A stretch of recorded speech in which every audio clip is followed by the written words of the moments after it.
Atividade para a nota P1, Sistemas Térmicos 3, Ciclo de Otto. Apresentação realizada pelo aluno Marcos Aurélio da Silva Queiroz, do curso de Engenharia Mecânica. Atividade para a nota P1, Sistemas Térmicos 3, Ciclo de Otto. Apresentação realizada pelo aluno Marcos Aurélio da Silva Queiroz, do curso de Engenharia Mecânica. O ciclo de Otto é um ciclo termodinâmico que representa o funcionamento de motores de combustão interna, popularmente conhecido como motores de explosão. O ciclo de Otto também é um ciclo ideal que se aproxima do motor de combustão interna por centelha.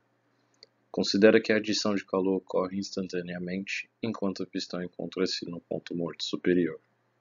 O ciclo consiste em 4 processos internamente reversíveis. Comentando um pouco sobre o contexto histórico, temos como os principais nomes do ciclo de Otto Alphonse de Rochat.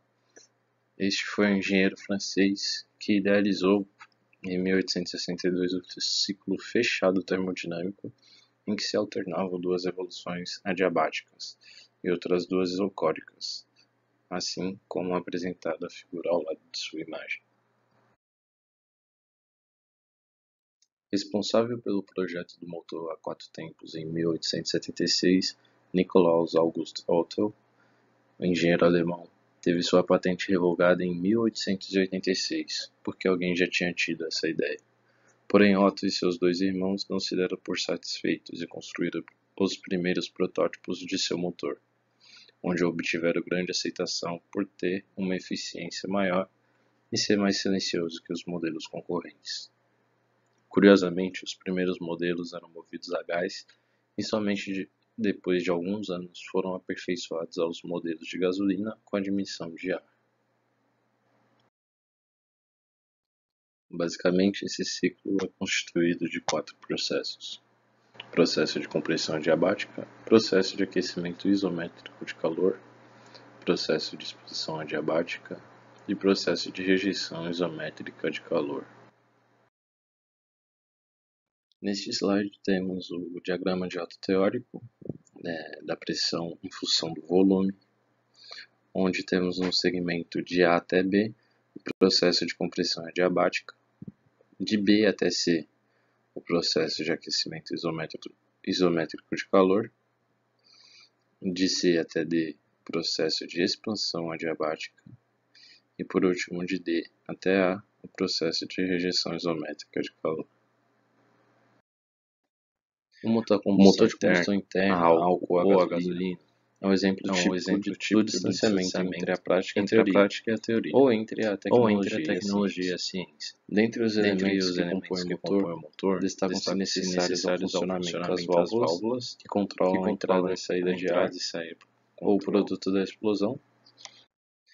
O motor de combustão interna, álcool ou a gasolina, é um exemplo típico do distanciamento entre a prática e a teoria, ou entre a tecnologia e a ciência.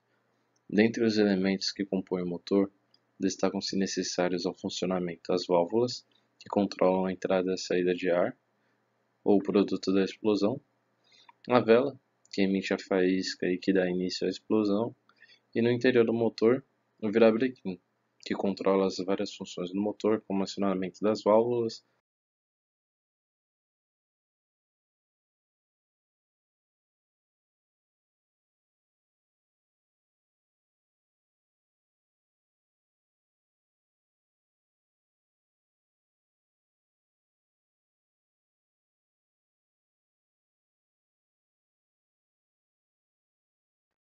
O ciclo de 4 etapas definido por Otto, na sua versão mais completa, é habitualmente abreviado como admissão, compressão, expansão ou combustão e exaustão ou escape. No primeiro tempo, temos a admissão. Na primeira fase do ciclo, a válvula de admissão, na entrada, está aberta, enquanto a válvula de escape, a saída, permanece fechada. O pistão se move de forma a aumentar o volume da câmara de combustão, sendo que a mistura de combustível com o ar dá entrada no cilindro sob pressão praticamente constante. Daí que se diga que na fase de admissão ocorre uma transformação isobárica, isto é, uma transformação sob pressão constante. No segundo tempo, temos a compressão. Neste momento, as válvulas de admissão e de escape estão fechadas, e o pistão realiza um movimento rápido, comprimindo a mistura ar e combustível. Essa ação leva a que ocorra um aumento de pressão e, consequente e simultaneamente, uma diminuição do volume da mistura. No fim dessa etapa, a pressão do sistema é cerca de 9 vezes superior à pressão atmosférica. Terceiro tempo: explosão ou combustão. Na terceira etapa do ciclo de Otto, as válvulas de admissão e escape continuam fechadas, enquanto o pistão sobe e a vela solta uma faísca, o que provoca a combustão da mistura.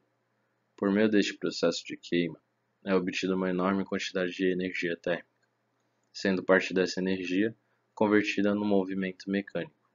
Graças a este fornecimento de calor, a pressão do sistema vai aumentar, forçando violentamente o pistão a fazer um movimento descendente, de modo a aumentar o volume do cilindro. No quarto tempo, temos a exaustão. Neste momento final, na altura em que o pistão chega à posição de maior volume do cilindro, a válvula de escape se abre, mas a de admissão permanece fechada, o que faz com que o gás quente seja expulso da câmara de combustão, arrefecendo assim todo o sistema. Depois de acontecer esse arrefecimento, o pistão volta a subir, diminuindo o volume da câmara de combustão e expulsando os gases da queima, os quais serão libertados pelo sistema de escape. Logo que os gases são expulsos, o motor retorna à sua condição inicial, permitindo assim que o ciclo se reinicie.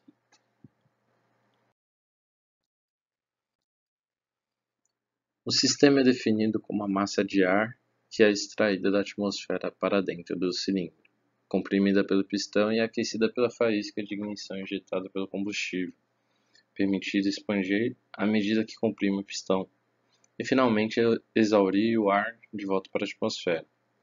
A massa de ar segue com seu volume, pressão e variação de temperatura durante as várias etapas termodinâmicas. O pistão é capaz de se mover ao longo do cilindro e o volume de ar muda de acordo com a posição do mesmo. Os processos de compressão e expansão do gás, induzido pelo pistão, é ideal, irreversível, isto é, nenhum trabalho útil é perdido pela turbulência ou pelo atrito, e nem o calor é transferido do gás durante esses processos. A energia é adicionada ao ar pela combustão do combustível. O trabalho útil é extraído para a expansão do gás no cilindro. Depois de completa a expansão no cilindro, o calor remanescente é extraído e finalmente o gás é liberado para o meio ambiente. O trabalho mecânico útil é produzido durante a expansão do processo e parte dele é usado para comprimir a massa de ar do ciclo seguinte. O trabalho útil mecânico produzido, menos o usado para o processo de compressão, é o trabalho líquido obtido, que pode ser usado para propulsão ou para dirigir outras máquinas. Alternativamente, o trabalho útil obtido é a diferença entre o calor adicionado e o calor removido. Para o cálculo de rendimento, a eficiência térmica do ciclo de Otto pode ser obtido pela expressão rendimento igual a 1 menos a razão do ponto morto superior sobre o ponto morto inferior, no caso V1, V2 e V1, elevado ao coeficiente de expansão adiabática menos 1. A razão entre o volume 2 e o volume 1 é considerada a taxa de compressão do ciclo de Otto. E a constante K, que é o coeficiente de expansão diabática, é a razão entre os calores específicos. E em condições normais assume um valor de 1,4.